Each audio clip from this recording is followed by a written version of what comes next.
Alors bonjour Monsieur le Ministre, Bonjour. Gabriel Attal, porte-parole du gouvernement. Déjà merci et c'est un honneur d'être accueilli ici aujourd'hui, de nous accorder ce temps pour répondre à nos questions. Alors dans un premier temps, je vais vous demander déjà comment allez-vous? Bah, écoutez, ça va aussi bien que possible dans le contexte. On vit des moments qui sont difficiles pour tous les Français avec le virus et puis pour les jeunes, notre génération en particulier, parce que on peut faire moins de choses qu'on aimerait pouvoir en faire en ce moment, donc c'est pas facile, mais avec nos efforts, j'espère qu'assez vite, on pourra revivre le plus normalement possible. D'accord. Alors, nous aussi, on le souhaite d'ailleurs, hein, bien sûr.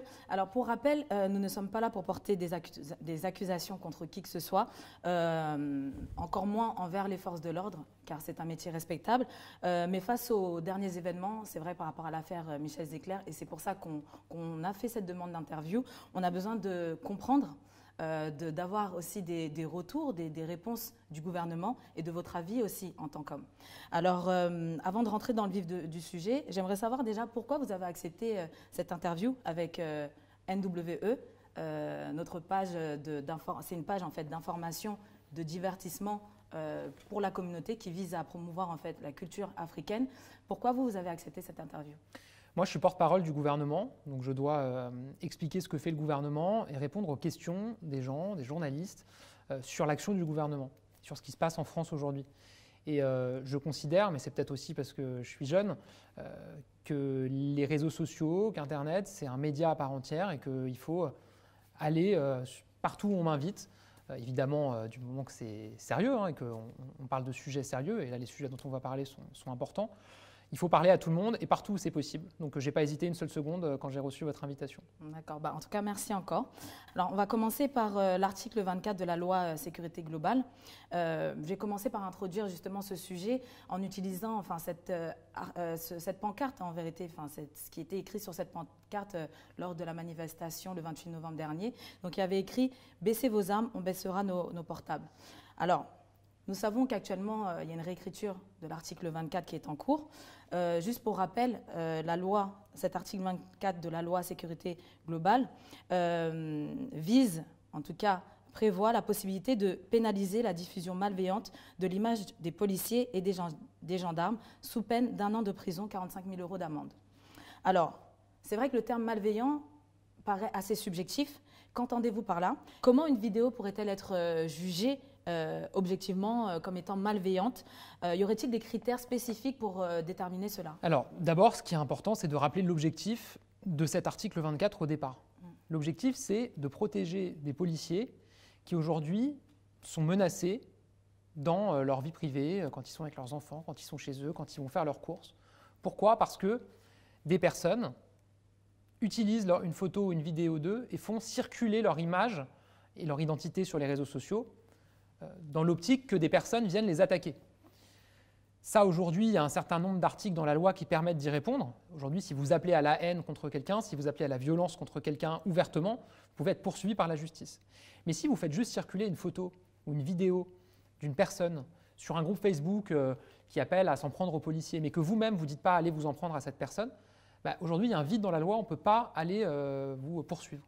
Et donc cet article, il vise à ça, simplement à ça, à protéger les policières et les policiers, les femmes et les hommes qui, derrière leur uniforme, peuvent être agressés, attaqués dans leur vie privée. Et cet article, il n'a pas été compris, il n'a pas été accepté. Il y a eu des pétitions, il y a eu des oppositions, il y a eu des manifestations, parce que je pense qu'on n'a pas été assez clair, nous, le gouvernement et les députés, sur ce qu'on veut faire avec cet article. On n'a pas assez clairement expliqué ça. Et il y a même, dans notre majorité, des personnes qui ont pu expliquer autre chose, qui à un moment ont pu dire c'est vrai qu'avec cet article, vous ne pourrez plus filmer des policiers en manifestation, vous ne pourrez plus diffuser la vidéo. Voilà. Alors que ça n'a jamais été prévu. Certains ont dit si vous voulez diffuser des images de policiers dans des manifestations, il faudra flouter les visages. Ça n'a jamais été prévu non plus. Donc il y avait besoin de reclarifier les choses, et donc c'est ce qu'on fait en ce moment en réécrivant cet article. Alors vous parlez de pages, mais quel type de page justement pourrait être malveillante? Aujourd'hui, vous avez des pages Facebook qui s'appellent Un bon flic est un flic mort, All cops are bastards. Vous avez des pages comme ça qui sont dans une logique de haine du flic, Et vous avez aujourd'hui, c'est arrivé par le passé aussi, des personnes qui diffusent des images de policiers, soit juste la photo, soit la photo avec l'adresse, pour qu'on aille s'en prendre aux femmes et aux hommes qui s'engagent dans la police. Et ça, on ne peut pas l'accepter. L'essentiel des femmes et des hommes qui s'engagent dans la police, ils le font pour protéger les autres. Moi, j'imagine que vous avez déjà échangé avec des gens qui sont policiers ou policières. Moi, j'en rencontre régulièrement. Quand on leur demande pourquoi ils sont devenus policiers, ils ne disent pas pour agresser les gens. Je suis devenu policier parce que j'ai envie de défendre mon pays, de protéger les autres. Parfois parce que j'ai vécu un drame dans ma vie et je n'ai pas envie que d'autres... Pour certains, c'est une vocation. Bien sûr. Pour la majorité. Après, c'est vrai qu'il y a une partie, aujourd'hui, c'est de cette partie dont on parle, qui a des comportements forcément déviants. Il y a des dérives, c'est vrai. Et moi, dans cette question, en fait, finalement, ça serait, parce que aussi c'est la question que les gens se posent, cet article-là, avait-il aussi pour but finalement de protéger, enfin on pourrait se dire que ça aurait pu avoir pour but de protéger aussi la police par rapport aux comportements abusifs qu'ils peuvent avoir, oui, ça a été... et renforcer finalement ces comportements. Ça a été une inquiétude qu'on a beaucoup entendue, qui était de dire finalement aujourd'hui il y a des dérives dans la police, il y en a dans tous les corps de la société, mais il peut y en avoir dans la police. Et si on arrive à les identifier, à les sanctionner, c'est parce qu'il y a des images. Et est-ce qu'avec cet article, vous n'allez pas nous empêcher de filmer et de diffuser les images et donc d'identifier ces comportements et de les sanctionner? La réponse est non. Voilà, encore une fois, moi je pense qu'il faut être très clair. Est-ce que notre objectif, c'est de vous empêcher de filmer des policiers en intervention dans une manifestation ou de filmer une interpellation et de diffuser l'image si vous le souhaitez? Non. Est-ce que notre objectif, c'est de vous obliger à trafiquer l'image, flouter, enlever une partie? La réponse est non. Est-ce que notre objectif, c'est de vous empêcher, si vous voulez diffuser une photo, une vidéo d'une policière ou d'un policier pour que des gens aillent s'en prendre à elle et aillent l'attaquer, y compris dans sa vie privée? La réponse est oui. D'accord, très bien. Et là, maintenant, je vais prendre l'angle de cette jeunesse, vous et moi, qui avons grandi avec ce téléphone à la main, cette génération un peu smartphone, qui, quelque part, a marché lors de cette manifestation pour dire, quelque part, vous nous privez de notre liberté d'informer. C'est-à-dire que nous, aujourd'hui, peu importe, je suis dans la rue, je vois un événement, un comportement déviant d'un policier, je vais filmer, je vais mettre sur mes réseaux sociaux. Est-ce qu'aujourd'hui, voilà, par rapport à un cas concret, est-ce que moi, je peux être condamnée? Non, si vous filmez un événement qui se produit et que vous le diffusez sur vos réseaux sociaux dans une logique d'information, pour montrer quelque chose qui se passe, évidemment, vous ne serez pas poursuivi. Si par contre, encore une fois, vous filmez quelqu'un, une personne, et en l'occurrence là, une policière ou un policier, pour révéler son identité, pour que des personnes aillent s'en prendre à elle et l'agresser, là, vous pourrez être poursuivi, évidemment. En tout cas, ça se fera toujours sous le contrôle d'un juge.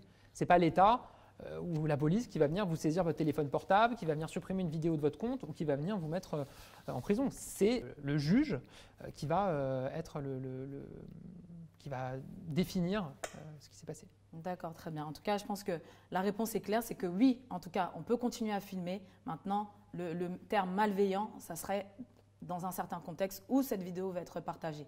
C'est ça. C'est ce qui est poursuivi, enfin l'objectif, ça n'est pas de s'en prendre au fait de filmer ou au fait de diffuser. C'est de s'en prendre à une diffusion dont l'objectif, c'est qu'on s'en prenne à une autre personne, et en l'occurrence à une policière ou un policier. Ça, je pense que tout le monde peut le comprendre. Moi, je pense qu'il y a des personnes qui ont des doutes, qui ont parfois des critiques sur la police.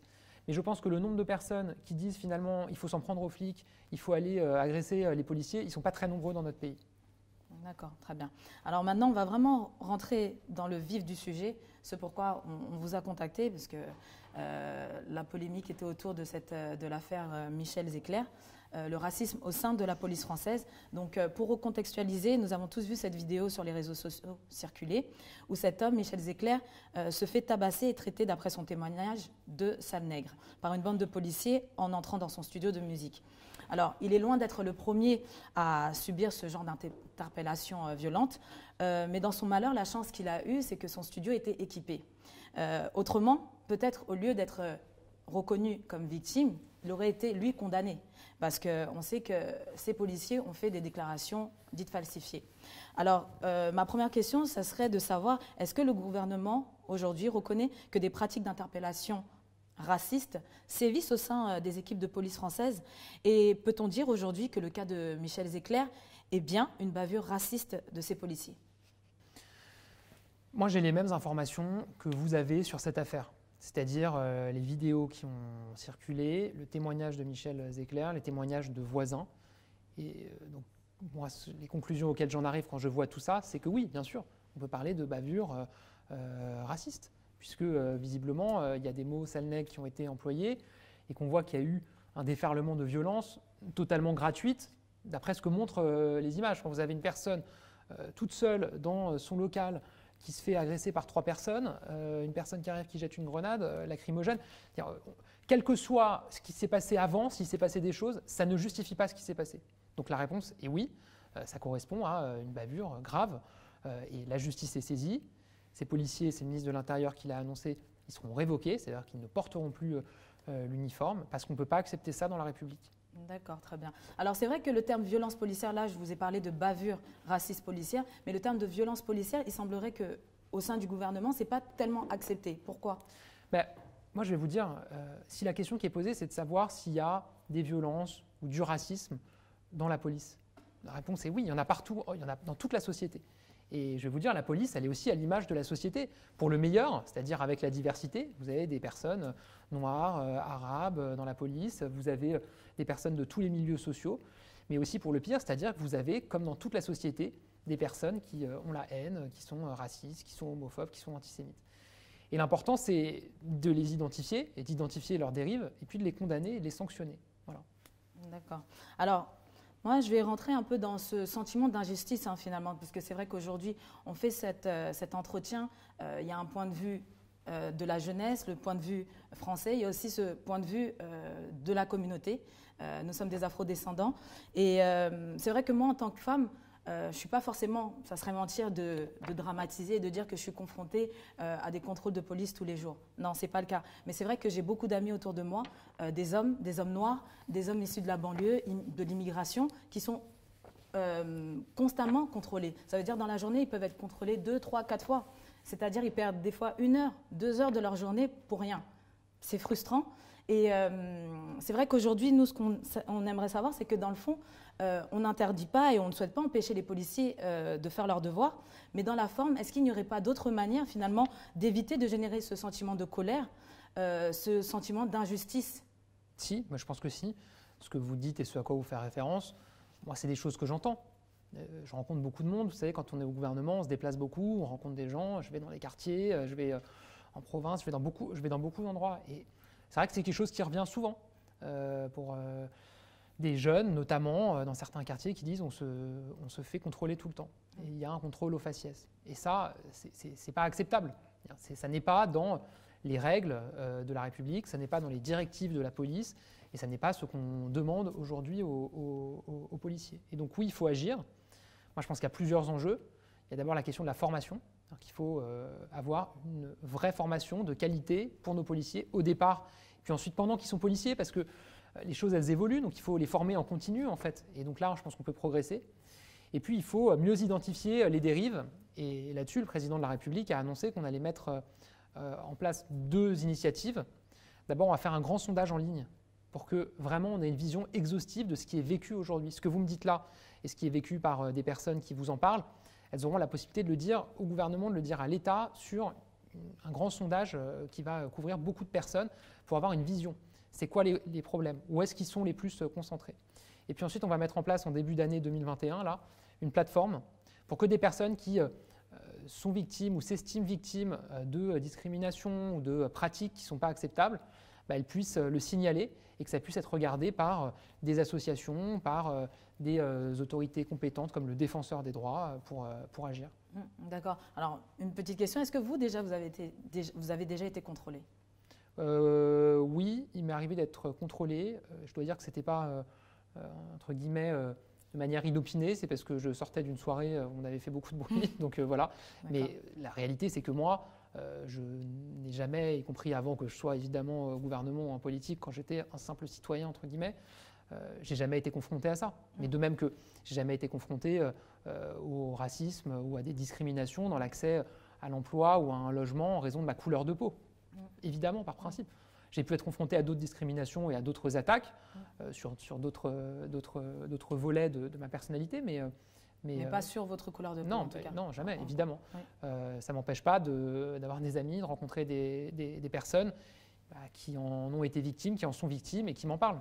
En tout cas, aujourd'hui, le gouvernement est conscient de cette réalité, parce que là, c'est un témoignage que vous me donnez. C'est vrai que voilà, nous, on est issus aussi de cette diversité. Et j'ai des témoignages, enfin, là, je vous parlais d'amis noirs, d'amis issus de l'immigration, mais d'autres amis aussi blancs qui me disent, oui, j'ai déjà été contrôlée, mais justement, ce policier m'a dit à l'oreille, c'est justement pour pas qu'on dise que je ne contrôle que des noirs. Oui, non, mais moi, je ne remets pas tout ça en question. Ce que je dis, c'est que on ferme les yeux sur rien. Mais il faut avoir les yeux grands ouverts. Et je pense qu'il ne faut jamais perdre de vue que l'institution policière en tant que telle n'est pas violente ou n'est pas raciste. C'est pour ça que j'aime pas le terme de violence policière.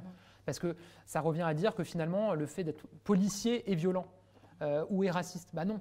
Encore une fois, vous avez beaucoup de gens dans la police qui sont tous très différents et la très grande majorité d'entre eux ne sont pas racistes ou ne sont pas violents gratuitement.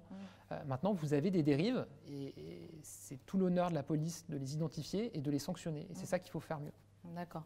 En tout cas, c'est aussi toute la démarche de notre interview aujourd'hui. C'est que nous, tout comme vous, on a bien conscience que le métier en soi n'est pas condamnable et qu'il y a des personnes, c'est important de le dire, qui font très bien leur métier. Je pense que aussi, finalement, ils sont victimes de ce qui se passe aujourd'hui. Donc, c'est important de le souligner. Et on part toujours de ce pourcentage de personnes qui, finalement, n'ont peut-être pas cette vocation et qui vont sur le terrain pour...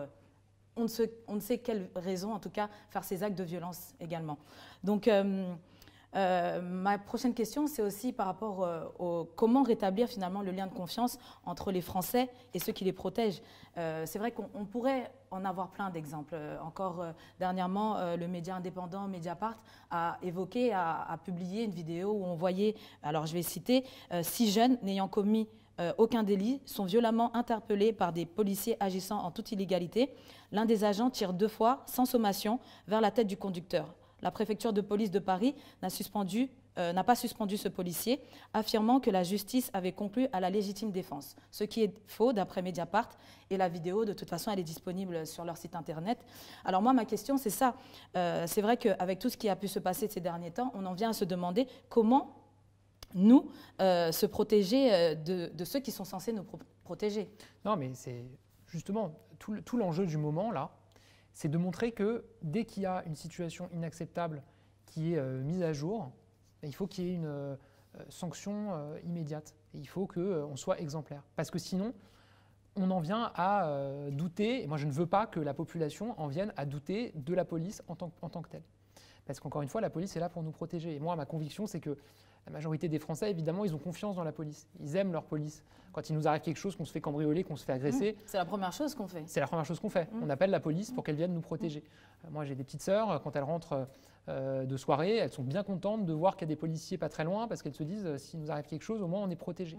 C'est cette image-là qu'on veut garder de la police, bien sûr. Et pour garder cette image, ce qu'il faut, c'est qu'on ne laisse rien passer. Pour moi, ça doit être ça la règle, ne rien laisser passer. Et au-delà de ne rien laisser passer, et pas seulement attendre qu'il y ait des choses qui apparaissent via des vidéos sur les réseaux sociaux, etc. C'est comment on prévient tout ça. C'est pour ça que la formation, elle est hyper importante. Et c'est pour ça que toutes les possibilités données à tout citoyen de signaler des choses qu'il a vécues ou qu'il a vues pour qu'il y ait un suivi derrière, c'est aussi très important, d'où la plateforme qu'a annoncé le président de la République. D'accord. Après, c'est vrai qu'aujourd'hui, moi, j'ai cité ces exemples-là, mais finalement, ces violences, en tout cas d'un pourcentage de la police, elles laissent des séquelles. J'ai vu dernièrement un témoignage de Lamine Ba qui dit qu'il est suivi psychologiquement. Il a eu une confrontation, un contrôle de police dans son quartier, enfin en tout cas dans les alentours. C'est un médiateur d'Aulnay-sous-Bois et aujourd'hui il a un suivi psychologique. Est-ce que vous êtes conscient aussi de ces retombées finalement ? Bien sûr, quand on est confronté à une interpellation ou l'usage de la force, c'est toujours violent et ça laisse toujours des traces. Parfois, c'est légitime, l'usage de la force. On dit souvent que la police a le monopole, par certains disent de la violence légitime. Moi, j'aime pas trop le terme violence parce que ça donne le sentiment quelque chose de gratuit. Mais en tout cas, elle a le monopole de l'usage de la force. Voilà, parce que c'est elle qui est habilitée à user de la force pour protéger la société et pour nous permettre de vivre en sécurité. quand on est confronté à ça, je pense que ça laisse toujours des traces. Après, c'est quand c'est gratuit, que c'est une brutalité qui est gratuite, qui n'est pas légitime, qui n'est pas justifiée, que c'est, je pense, le pire, et que c'est là qu'il faut arriver à l'empêcher et à mieux le sanctionner. D'accord. Alors concrètement, comment vous envisagez, en tout cas le gouvernement envisage d'écarter ces hommes qui salissent à la fois le métier de policier et l'image de la France? D'abord, en prenant des sanctions. Moi, je veux rappeler que vous prenez les policiers, c'est 7% des fonctionnaires de l'État et c'est 55% des sanctions chaque année. Donc la police, c'est l'institution qui est la plus contrôlée et où il y a le plus de sanctions.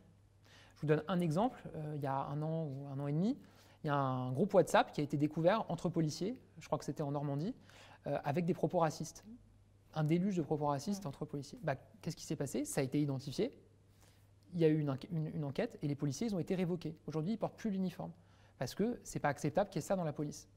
L'an dernier, je crois que vous avez eu 1700 ou 1800 sanctions qui ont été prononcées. Donc il y a des sanctions.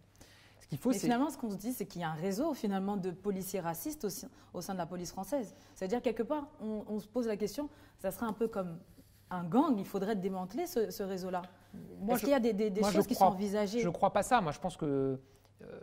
Parce qu'ils sévissent en groupe en réalité. Vous me parlez d'un groupe un groupe réseau, de WhatsApp. Ça veut dire ils sont nombreux, ils s'influencent entre eux. Et la crainte finalement, c'est qu'il y a ces jeunes, cette nouvelle génération de policiers qui rentrent, qui se fait former par ces policiers-là. C'est un effet boule de neige. C'est pour ça que la question de la formation, pour moi, elle est centrale. Il faut améliorer la manière de former les policiers, à la fois au départ et puis tout au long de leur carrière. Et ça, vraiment, c'est ce qu'on a commencé à faire et c'est ce qu'on va continuer à faire.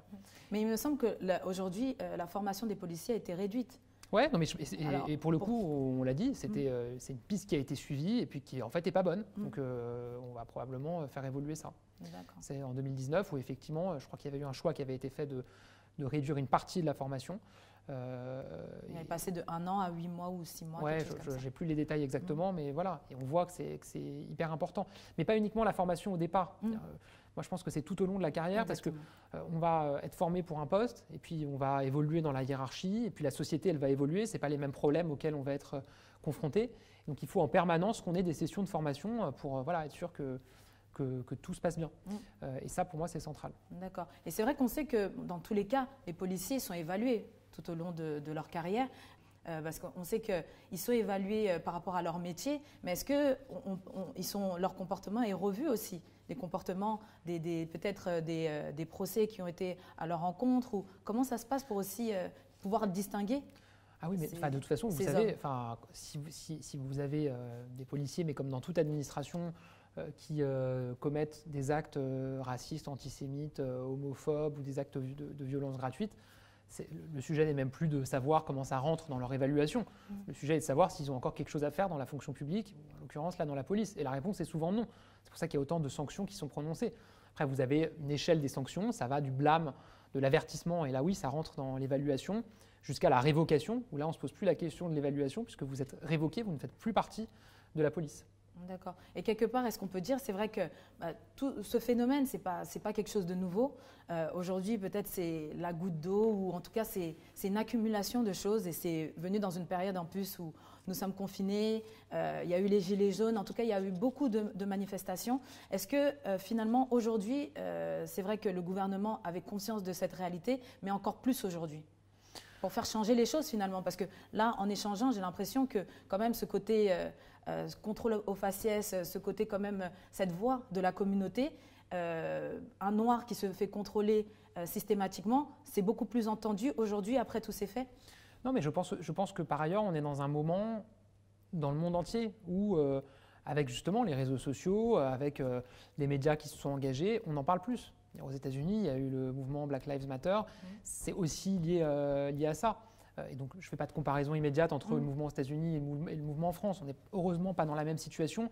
Et pour le coup, aux États-Unis, vous avez des choses qui sont encore plus, qui sont pour le coup, institutionnelles, qui sont absolument pas acceptables et qu'on ne pourrait pas imaginer dans notre pays. Mais oui, c'est vrai qu'on en parle plus aujourd'hui. Et l'important, c'est qu'on agisse plus et qu'on prenne les bonnes mesures. Et c'est vraiment ce que le président nous a demandé de faire. D'accord. Donc, pour résumer, en 2021, parce que j'ai l'impression qu'il y a des nouvelles mesures, il y aura vous parlez de sites internet, est-ce que vous pouvez nous expliquer un petit peu, faire un petit bref, de ce qui est envisagé pour 2021 pour protéger finalement les Français, la communauté? Alors, d'abord, pour protéger les Français, il faut investir dans la sécurité. S'il y a des policiers parfois qui dérivent, c'est aussi parce qu'ils sont totalement à cran, parce que leurs conditions de travail sont quand même difficiles. Donc déjà, on investit pour qu'ils aient des meilleurs moyens matériels. Par exemple, d'ici à la fin de l'année prochaine, on aura renouvelé un quart des voitures de la police. On renouvelle les commissariats parce qu'il y en a qui sont dans un état pas possible. On crée des postes supplémentaires pour qu'ils soient plus nombreux et pour qu'ils aient moins de pression sur eux. Donc il y a tout ce volet-là. Ensuite, il y a la question des sujets dont on parle, qui est l'identification des dérives et puis les sanctions, où là, le président a demandé très clairement qu'on travaille sur des mesures. Il y en a une qui a déjà été annoncée, c'est un sondage pour savoir où sont les problèmes et quels sont les problèmes principaux et comment est-ce qu'on y répond. 2, la plateforme qui va rentrer en vigueur début 2021, une plateforme sur laquelle, si vous êtes victime ou si vous estimez que vous êtes victime de discrimination dans des contrôles ou que vous avez été témoin de situations qui ne sont pas acceptables et qui ne rentrent pas dans les règles de la République, vous pourrez le signaler et ça sera regardé, investigué par des associations compétentes, le défenseur des droits, pour qu'il y ait un suivi et que derrière, s'il y a quelque chose de pas correct qui s'est passé, il y a une sanction. Et après, il y a d'autres travaux qui sont en cours où là, je n'ai pas encore les annonces puisqu'on est en train de travailler. C'est notamment sur le lien entre la police et les journalistes. Parce qu'il y a des questions qui sont posées sur leur possibilité de continuer à exercer leur métier de journaliste dans des manifestations ou autres. Et là, on va travailler pour renforcer un cadre protecteur pour eux. D'accord, très bien. Alors, pour clôturer, c'est vrai qu'en ce temps de doute, de frustration, de confinement, est-ce que vous avez un message à faire passer aux jeunes, aux afrodescendants, aux Français? Moi, le message que j'ai envie de faire passer dans ces moments-là, c'est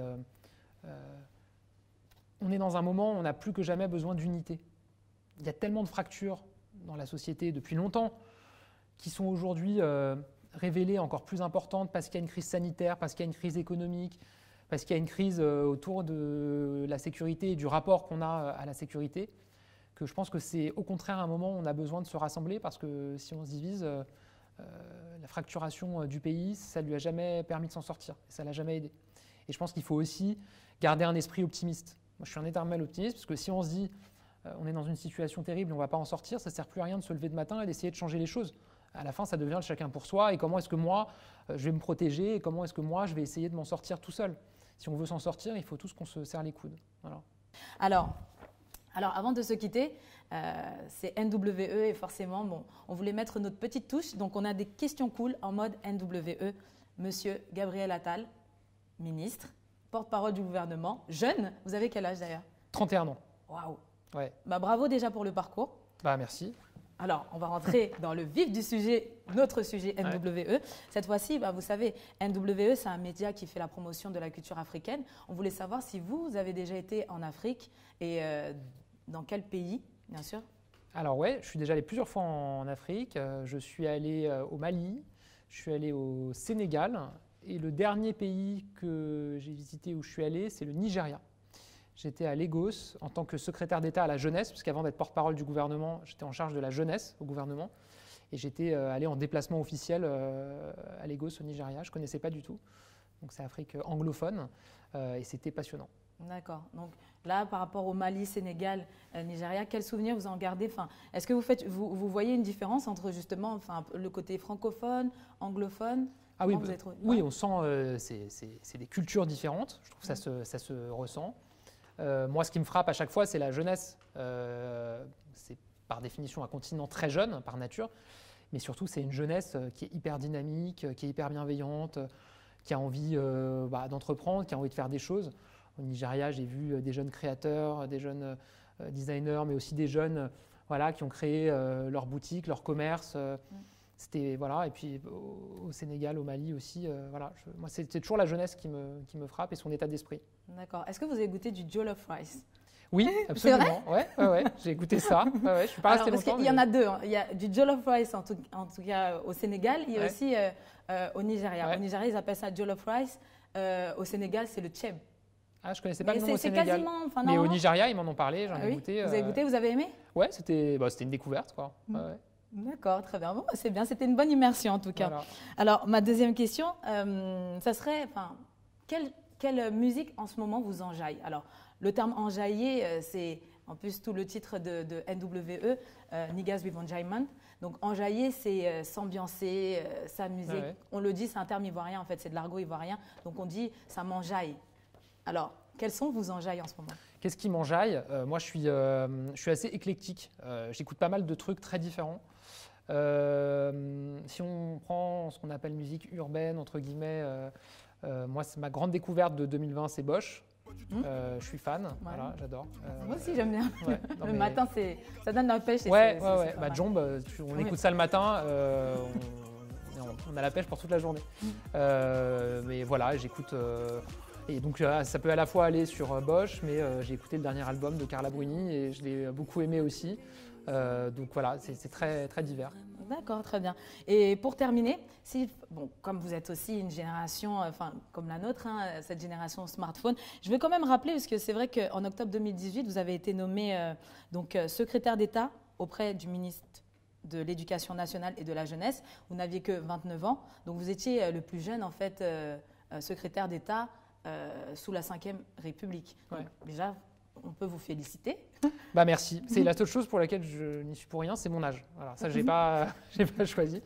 Mais bon, peut-être que mon travail et le fait que je me sois engagé tôt, ça a joué. En tout cas, ça peut inspirer. Donc vous faites partie de cette jeunesse, de cette génération smartphone. On a toujours, tout à l'heure on disait, toujours nos téléphones à la main. Et si il ne fallait que garder trois applications sur votre téléphone, ça serait lesquelles? 3, c'est pas beaucoup, hein. C'est hyper dur de choisir. Déjà, je pense que encore, j'ai dit 3, j'aurais pu dire une. Ah ouais, mais ça c'est. En 1, je mettrais Insta. Moi, je suis très Instagram, c'est mon réseau social préféré. Je vais de moins en moins sur les autres. Vous likez quoi, vous, habituellement? De tout. Qu'est-ce que vous aimez? Qu'est-ce que vous suivez? Je suis mes amis, ma famille, mais je suis aussi des personnalités. J'aime bien Jimmy Fallon, je ne sais pas si vous connaissez aux États-Unis, qui a un late show. Voilà, des acteurs, des rappeurs, un peu de tout, quoi. Donc voilà. Donc en 1, Instagram. En 2, moi je cours pas mal. Donc j'ai une appli de running, comme on dit, pour suivre mes performances et ma vitesse. Donc Runtastic en 2. En 3, je mettrais du coup une appli de musique, donc Spotify ou Deezer.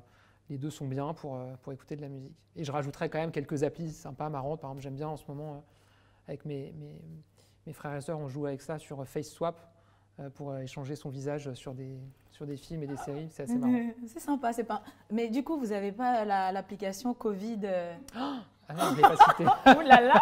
Là, vous m'avez coincé. C'est quand même, c'est bien fait, bravo.